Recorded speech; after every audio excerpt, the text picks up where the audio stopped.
হাইটলি ধরে ফেলতো। ছাড় তো, আজ পর্যন্ত আমাদের কি কেউ ধরতে পেরেছে? দে আমার পেয়ারাটা দে। এলে এই আমার তোরাটা।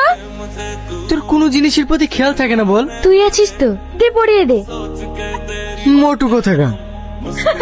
দাদা, রাহুলের দিকে একটু নজর রাখেন। আজকে আবার দেখলাম নদীর ধারে কাজীর মেয়েটার সঙ্গে বসছিল। তুমি ব্যাগপত্র গুছিয়ে নাও, তোমাকে কলকাতায় যেতে হবে। কেন বাবা? তুমি তোমার কাকুর বাড়িতে কি পড়াশোনা করবে? বাবা আমি তুই ওকে মারছিস কেন? ওর এত বড় সাহস আমাদের পুকুরে মাছ চুরি করে। তুই ওকে মারছিস কেন? দাদা, ও শুধু আপনার নামে পাড়ায় পাড়ায় গুজব ছড়িয়ে বেড়ায়। কন্টিনিউ। এই ছোটখাটো ভুলের যদি এই সাজা হতে পারে, তবে আমি তোমার সাথে কি করতে পারি? আমি আবার কি করলাম দাদা? তোমাকে এত নিষেধ করা সত্ত্বেও তোমার মেয়ে আজও আমার ছেলের পেছন ছাড়েনি।